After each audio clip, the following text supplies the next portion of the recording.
One of the challenges, one of the downsides for being in such a giant church like we are and spread out all over the city and all over the country and all kind of cool stuff going on, a lot that you don't know about, don't need to know about because you're busy raising kids and having jobs and dating and all that stuff. But you're part of this enormous thing that just keeps growing. And the downside for me personally is that I know so very few people. And you walk up to me in the halls or in the stores or in the community and go, hey, Andy, you don't know me. And then, it's not embarrassing. It's just unfortunate. So every once in a while I think, gosh, I wish I didn't have to preach a bunch of sermons and just communicate through sermons and email. I wish I could just come out and just talk. So today, I may start doing that more often, but today we're kind of between series.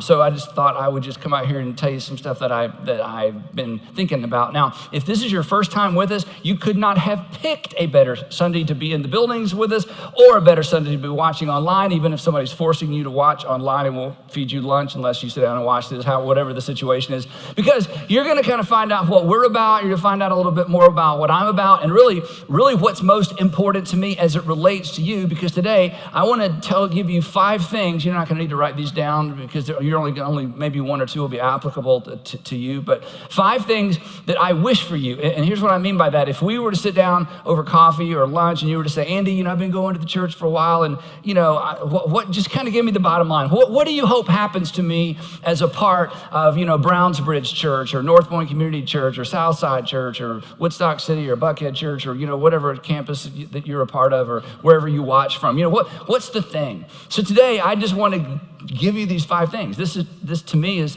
sort of the essence of who we are, but more importantly, it's kind of the essence of what I wish for you, just putting on my pastor, not preacher hat, but my pastor hat for just a few minutes. And these things will make your relationships richer, but more importantly, it'll make your faith journey more exciting. And if Christianity is boring to you, you're not doing it right, okay? Because Christianity isn't boring.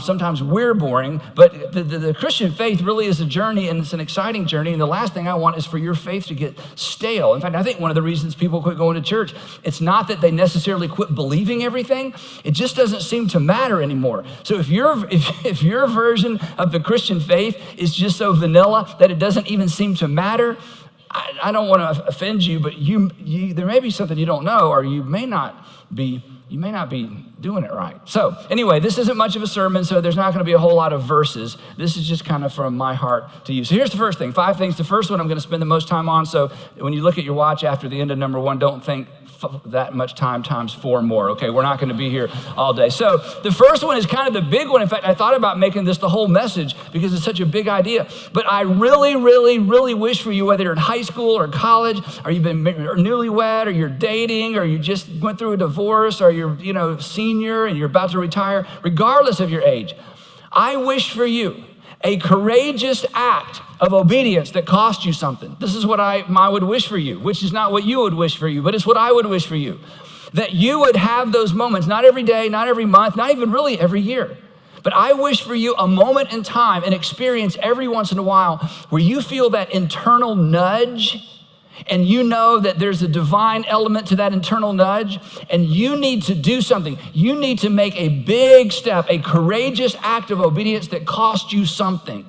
A decision where you don't know where it's going to end up, but you know in your heart God has nudged you to do this. And not something that you manufacture, not something like, okay, I'm going to test God, I'm going to prove God, I'm going to quit my job, I'm not that. I'm just going to marry the next person. No, this isn't that. This isn't foolishness.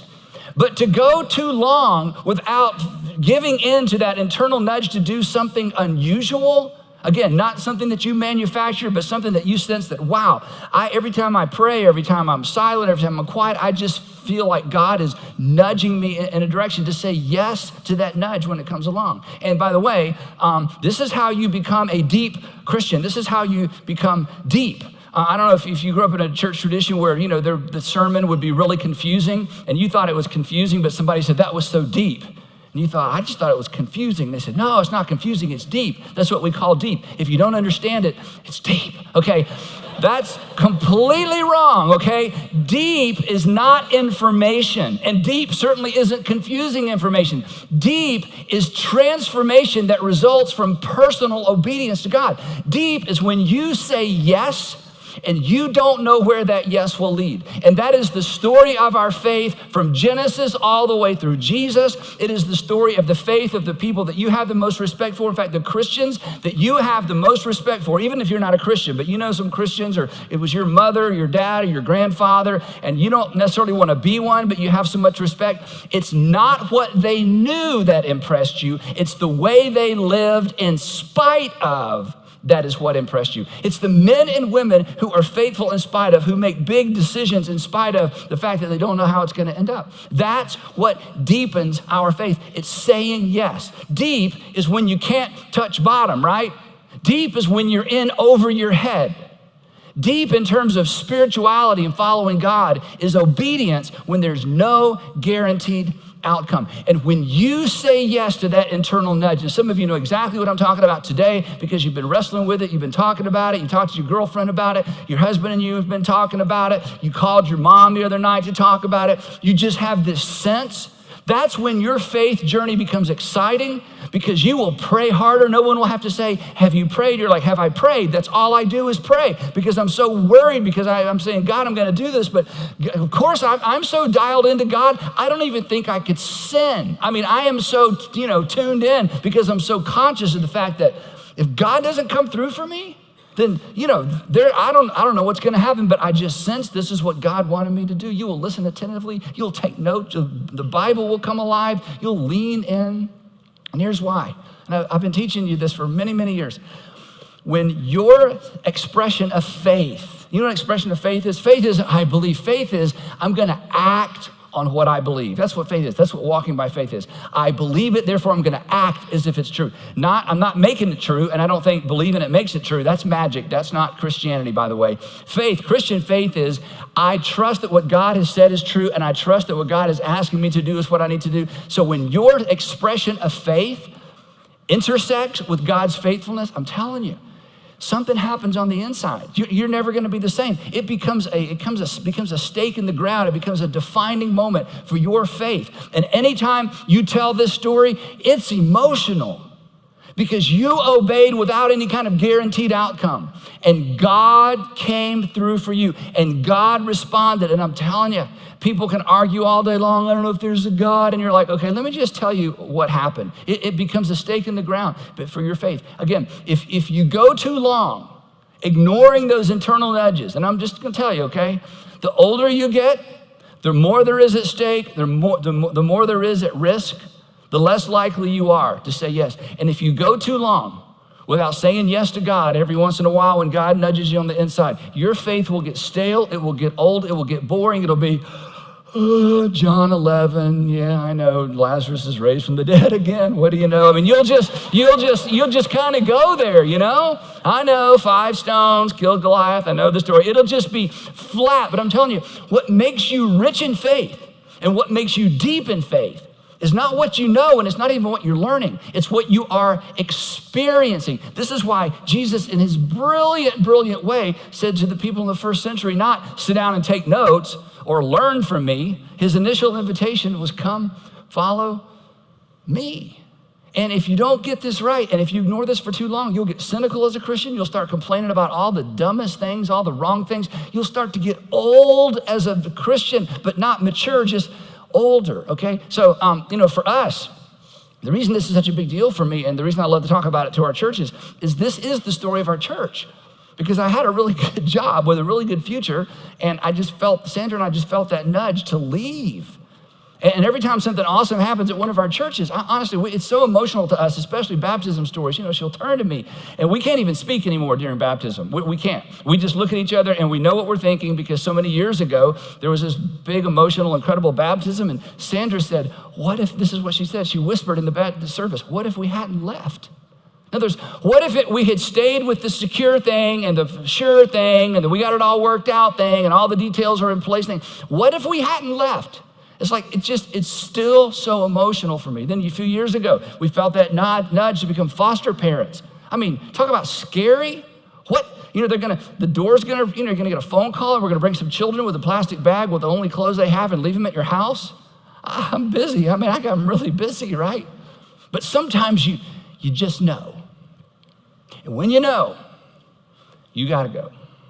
A few years ago, our lead pastor at Brownsbridge Church left suddenly. Those of you at Brownsbridge, you know this. I told you the story. 2 days, 3 days later, I'm sitting on my couch, having my quiet time, and it's just like, I don't know, wasn't a voice. God didn't speak to me. I wish he would. If God could speak to me, I'd give him a list of things I'd like to know, like some really important things, like a cure for a disease. That would be cool, but it's for me, I don't know what I would understand what he was saying if he told me. But I'm sitting on my couch, and I just knew. It was just a moment where I knew, Andy, you go to Brownsbridge on Sunday, you step in as lead pastor, and you commit to a year. It was just like, you just know. And I told Sandra, she said, what are you going to do about your other jobs? I said, I don't know. Sometimes you just know. And it was an extraordinary year. I mean, it was and everything got done. When you know, you just got to go. For some of you, it's time to leave that job. And you're scared to death. Of course you're scared to death. Guess what? If you're a Christian and you feel a nudge to leave your job and do something else, no one's going to have to tell you to pray. You're going to show up at church and see these worship songs, and the words are going to light up, and you're going to go like, that's my favorite song. And your husband's going to be like, we've been singing that song for 8 years. I know, but I love that song. Why? Because the words, the lyrics are going to connect with what you've stepped out in faith, not to do something foolish, not something you came up with. Some of you need to take that job. I just don't feel qualified. Guess what? You step into a job, you step into a role, you're not qualified. No one's going to have to tell you to pray. No one's going to have to tell you to open the scripture. No one's going to have to tell you to live dependent on God. You're going to walk into the office every day going, I'm in over my head, and God's going to go, good. That's what deep is. Deep is over your head where you have to look up to me for help. This will be a story you tell for the rest of your life. Some of you need to get out of this country and go on a Global X trip with us. Every time we talk about serving people in other parts of the world, you're like, I really need to do that. I think I'll just support somebody else. Here's the check. Because for many of us, it is easier to write checks than to get up and go do something.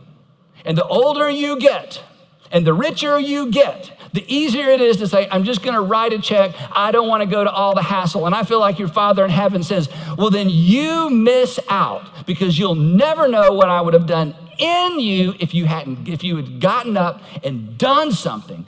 And, respond to that internal nudge to do something outside of your comfort zone. Some of you, you've been for a long time, it felt like you needed to go teach school and get out of the marketplace and go back into a world that you've maybe felt called to or even trained to do, teach school. Some of you need to volunteer. Every time we talk about volunteers, it's like, I know I need to. And some of you need to downsize and do something else with all that money.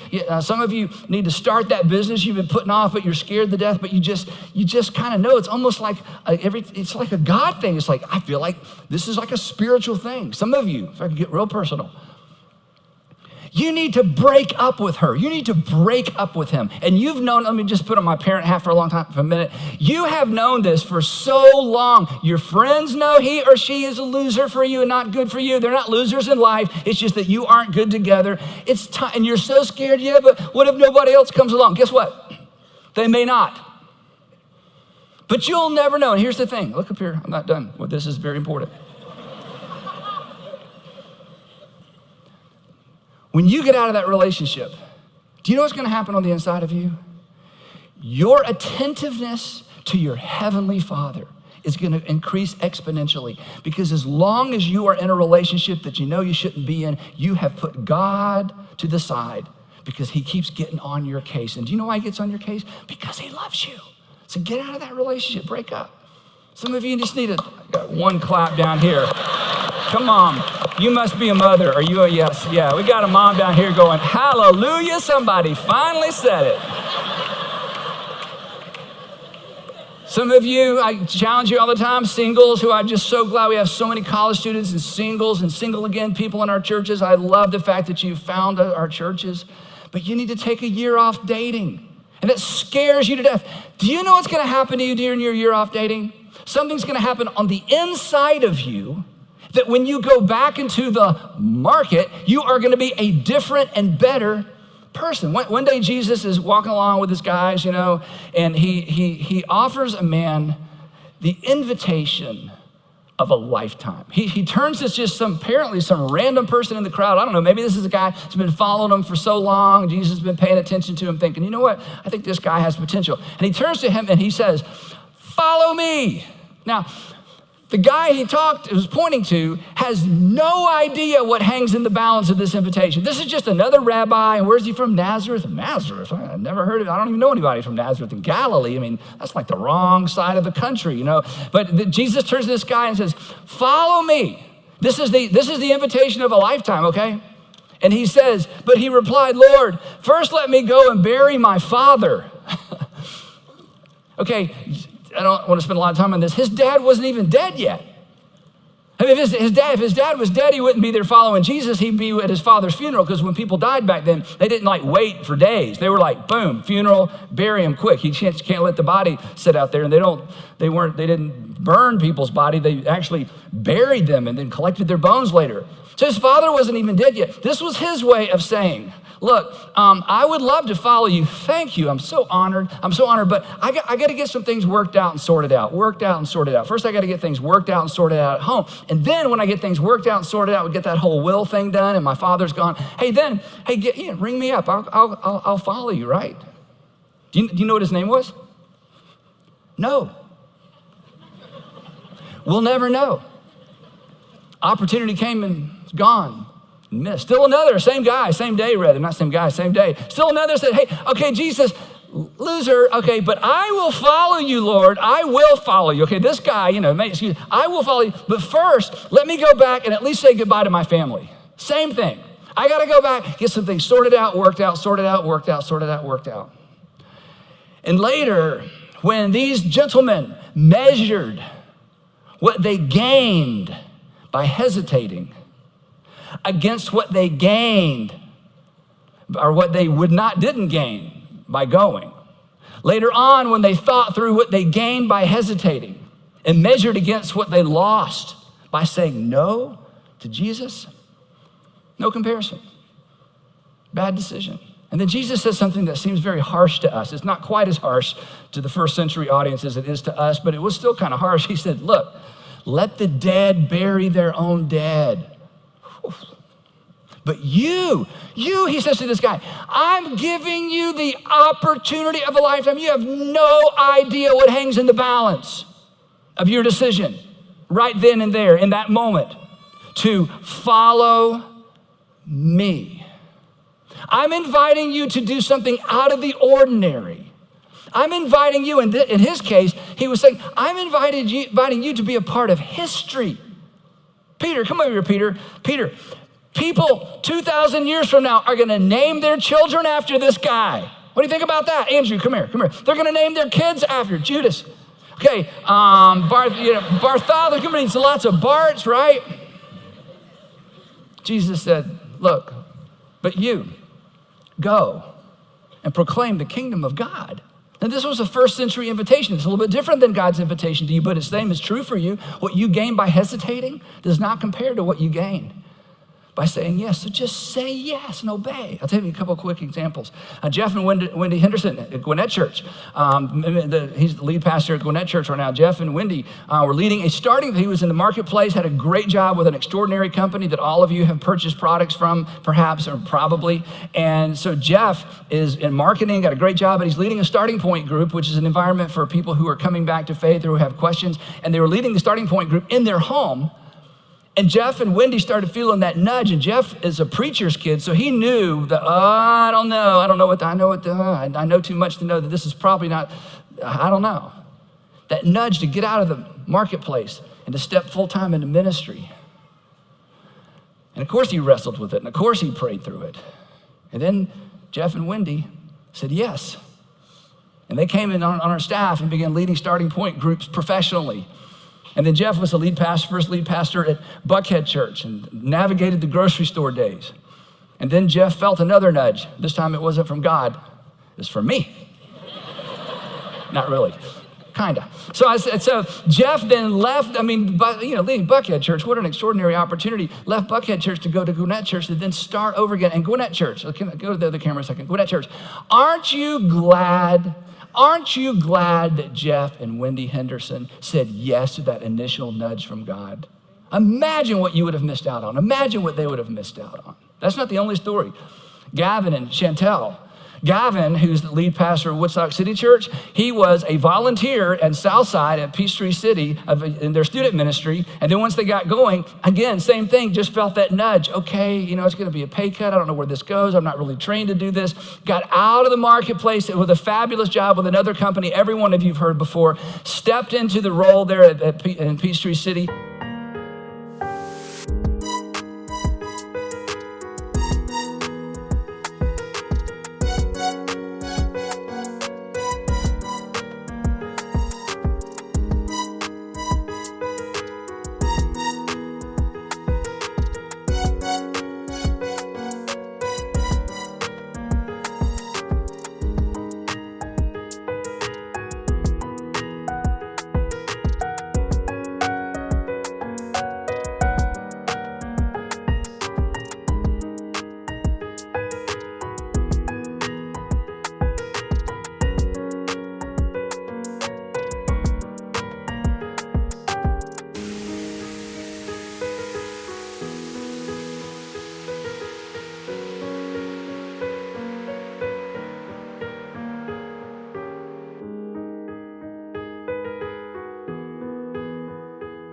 At Southside Church. And then, just as things are going well, felt that nudge to leave and go to Woodstock to take up the reins and become the leader in a church plant where things weren't going all that well. In fact, things were going so unwell that Gavin and Chantel, with their own money, helped make payroll a couple of times. Some of you at Woodstock City Church don't know that, but you need to.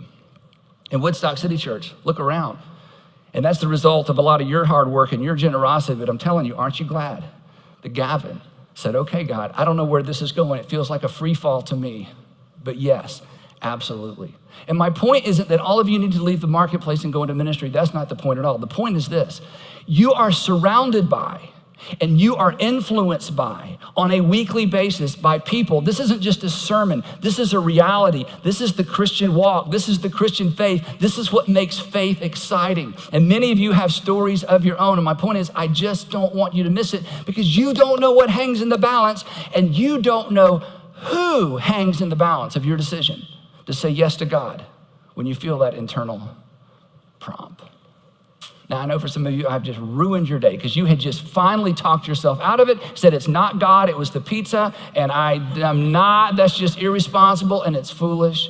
I just don't want you to miss it. Number two, second wish I have for you, I won't take as long on these next four, is the thrill of knowing you were instrumental in someone's decision to follow Jesus. I can't tell you how I want this for you so much. In other words, I want there to be someone in the world that when they tell their faith story, someone outside of your family, that when they tell their faith story, they mention your name. Ideally, I would love for you to sit in one of our services and watch someone be baptized. And when they tell their story on their video, they mention you by name because you were instrumental in helping them take their first step, their second step, or that final step of faith when they put their faith in Christ. And I'm telling you, when you enter into a spiritual kind of conversation, when you invite someone to church, when you hand that person that book, when you say, hey, can we get together for coffee? Hey, I noticed you said I'd love, when you engage, I mean, come on, you are so dependent on God. You are scared to death. You've called people and say, pray for me. I'm going to call my niece. And now, last time we talked, it didn't go so well, but I feel like I'm going to give my husband this book, or I'm going to give this guy at work this thing. And you're so dialed in. I mean, your faith skyrockets. You're so dependent on God. You'll be vulnerable. You'll be over your head. You'll be out of control. You'll be deep. And you know what? That memory will be emotional for you for the rest of your life. It'll be a stake in the ground.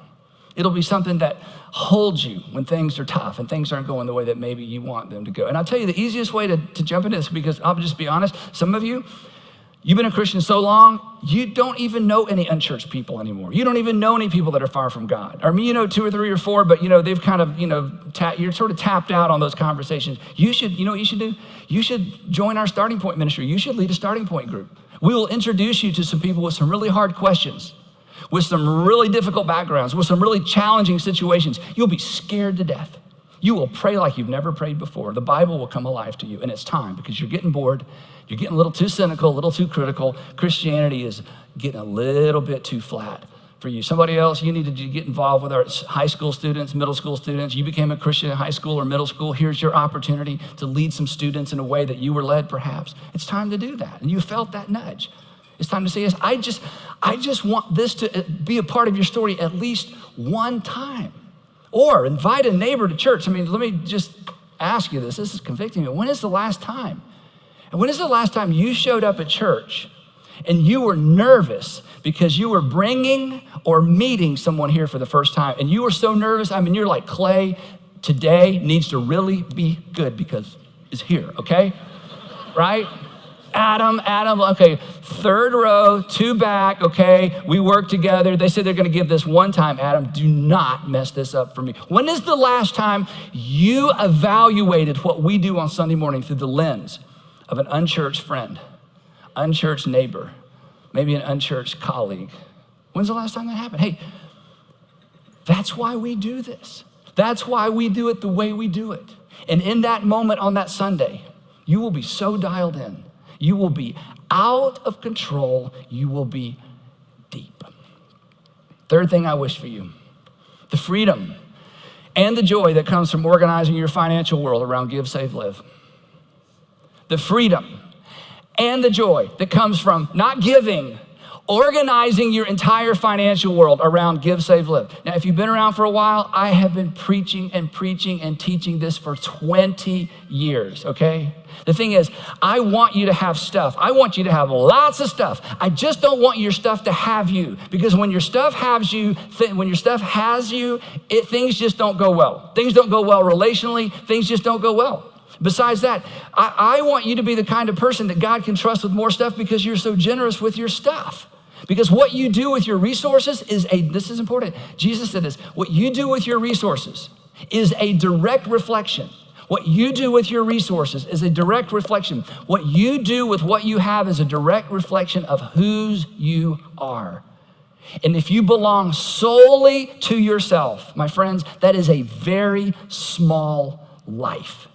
You were designed, you were created not to live for your glory alone, but for the glory of God. And Jesus was so clear that what we do with what we have is an indicator of who truly owns us, of who is the Lord of your life. I mean, you've heard this verse. If you grew up in church 1,000 times, this is brilliant Jesus stuff right here. Where your treasure is, there your heart will be also. In other words, if I want to know where your heart is, I just need to look at your bills, how you spend your money or how you save your money, how you hoard your money. I'll know where your heart is.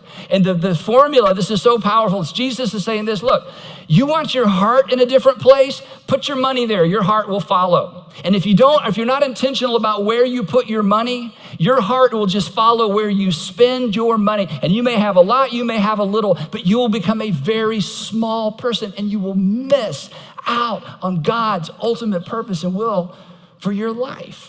And the thing is, God never has access to all of you. And God never has access to all of me until he has access to everything that I have. And when God has access to you, that's when you're free. And I just want you to be free. And this won't happen until you have a plan. This is why I say all the time, everybody, even if you don't go to church, and even if you don't ever come back to this church, and if you never watch again, everybody needs a plan for how they plan to support the local church. Because one day you are going to need a local church. And you are glad there are local churches in your community. Everybody should have a plan for how they plan to support their local church. Not guilt giving, not here comes the bucket again, but a plan. And the thing is, most of you, if you're like most Americans, and I know you're above average, so you're not exactly like most Americans, but a lot of you don't even have a spending plan, much less a giving plan. You know what a spending plan is? It's a two-syllable word, starts with a B. What is it? What's a spending plan? A what? A budget. Yeah, you don't even have a budget. You don't even have a spending plan, so there's no way you can have a giving plan. But I'll make you a promise. I've been doing this a long time. I'll make you a promise. If you start with a giving plan, you will end up with a spending plan. And this spending plan will be far better than you'll ever be able to create a budget unless you start here.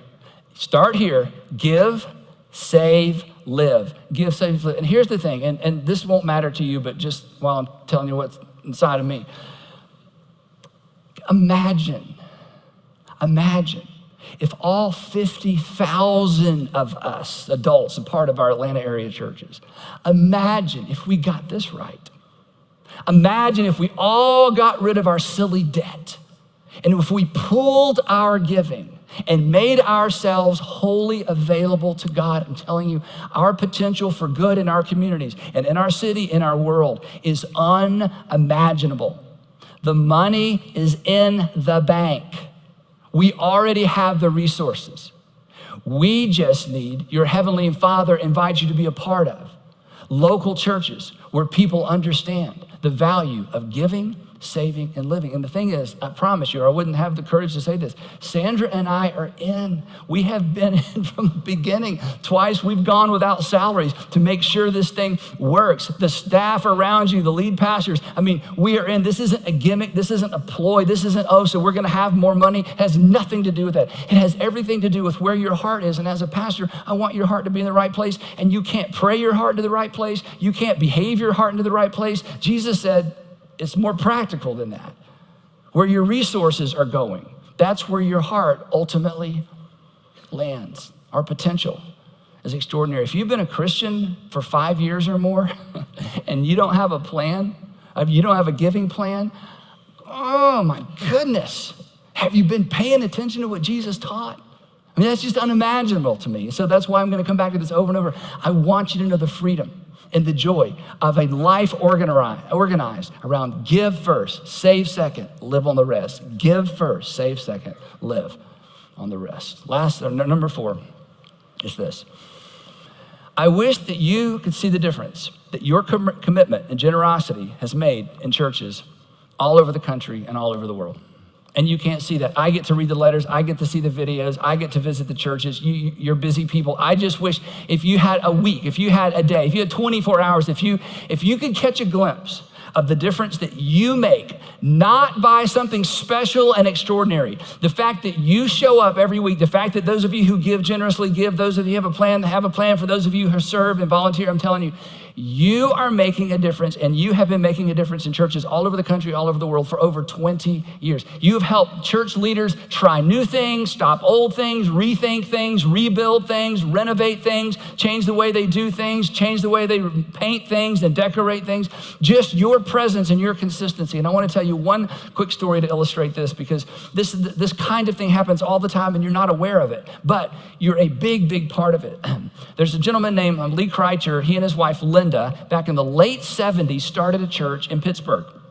And they started in their home, and they got outside their home, they got a place to meet, and things went really well for a while. And about 14 years in, which is a long run, things were not going well, and Lee quit the church and quit the ministry and went into the marketplace and got a really good job with a really good company, and he was done with that. He was kind of burned out. There was just lots of stuff going on.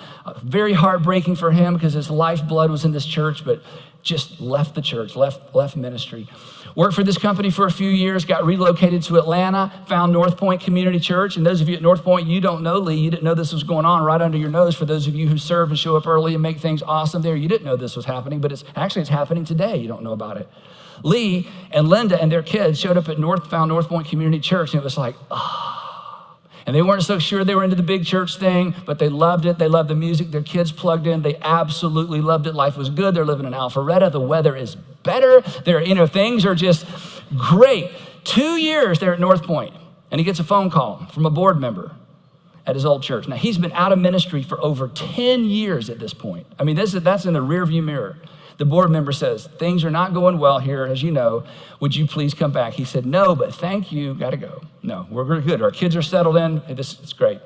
They called. The church had dwindled down to about 150 people, 200 people, almost no children, no high school, no middle school, just older people, aging out, dying church. They kept calling him and calling him and calling him, and at some point, it's a long story I'm shortening, Lee and Linda felt that nudge. He took a 2/3 pay cut, relocated in Pittsburgh, and jumped back in because of what he had seen at North Point and because he knew he needed to go. So we put together a leadership team, bought them all airplane tickets and their spouses, flew everybody to Atlanta and brought them to North Point. You didn't know they were there. Marched them up and down the halls, went in Wombaland, up street, went into all the environments, sat through the service, got them together and said, okay, you want to do this in Pittsburgh? Do you think this is possible in Pittsburgh? You want to create a church where unchurched people can come and have their faith ignited and Christians who've fallen away can have their faith reignited? Do you think this is possible in our community? Because if you don't like this, you're not going to like where we're headed, because this is where we're headed.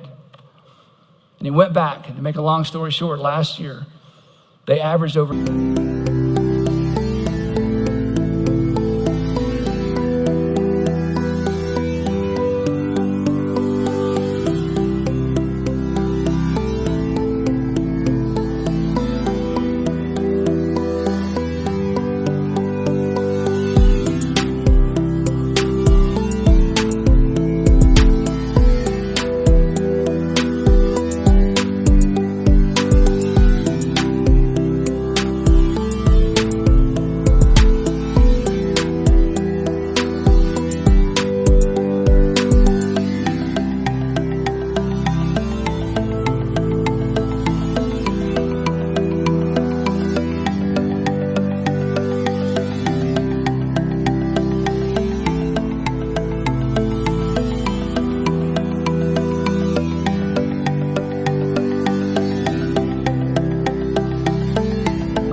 people, and they have 3 campuses.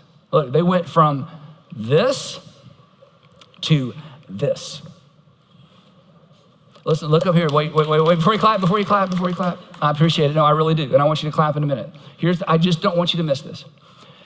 People you will never meet and places you will never visit are returning to church and are returning to faith, returning to hope, because of your engagement in your local church. And I'm telling you, preaching, my preaching, Adam's preaching, Gavin's preaching, whoever's preaching did not inspire this.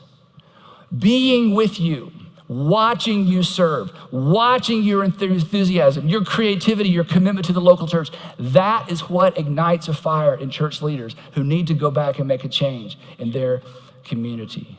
On behalf of all the people that you'll never meet and people I'll never meet, really literally all over the world, I can't say thank you enough. I just wish you could see it.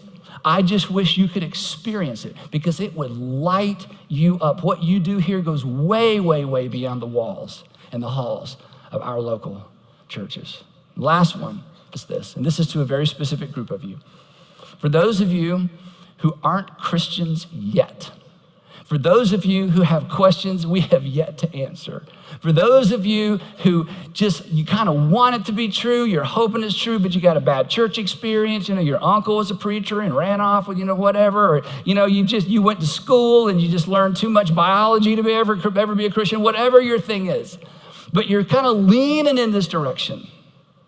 My wish for you is that you would keep seeking, that you would keep asking, and you would keep knocking. And that you wouldn't stop. That to use Jesus' terminology, that you would take a step to follow Jesus. In fact, here's what you'll learn at our churches, because this is what Jesus modeled and what he taught. You can follow before you believe. You can follow until you believe.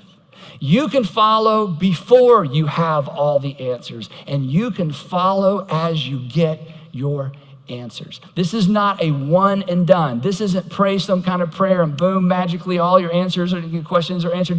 We don't even teach that or believe that, because in the first century, Jesus said to men who knew nothing, follow me. And their faith was like this the whole time. And apparently that's okay. And we want you to follow. We want you to take a step. We want you to get in starting point and get some of your questions answered. We want you to move closer and closer and closer to the front. We want you to get a Bible. We want you to take your first steps in praying. And we want to be an environment where it's safe for you to do that. And then when the time comes for you to raise your hand and ask a question and connect, we want to be there for you. But my heart's desire for you is that you won't give up the journey and that you won't give up the quest. In conclusion, people ask me all the time, Andy, did you ever envision, all this? No. We passed my vision about 17 years ago, okay? So no. And I want you to hear this from me, that no one is more surprised by all of this than me. And no one is more grateful for all that has happened than me. And no one knows and no one is more aware that it is not about me than me. This, what you've experienced and what you've done, is about a conversation that Jesus had with his disciples on one hot afternoon.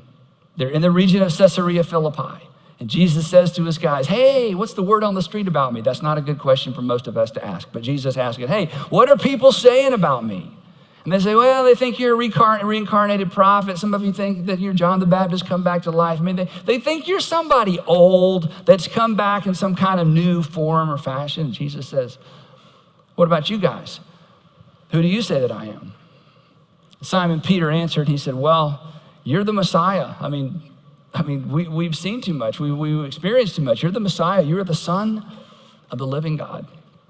And Jesus said to him, Jesus replied, Simon, son of Jonah, for this, blessed are you, for this was not revealed to you by flesh and blood, but by my Father in heaven. You finally got the answer right. You were exactly right. I am the Messiah.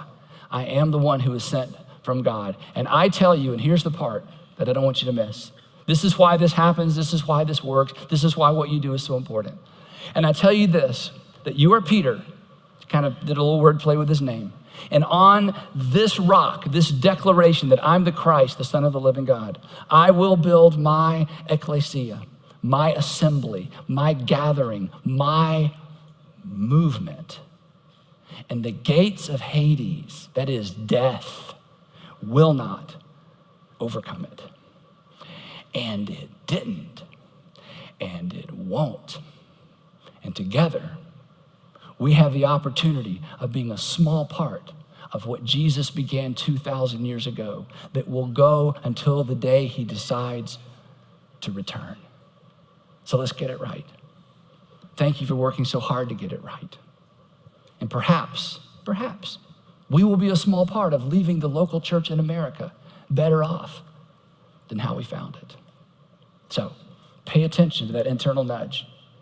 Look for that opportunity to get uncomfortable and invite somebody or give them that book, send them that article, have that conversation. Make a plan for how you're going to support whatever church you go to financially so that your resources are part of what God's up to in the world. And then keep seeking, keep asking, keep knocking. Those are my wishes for all of us.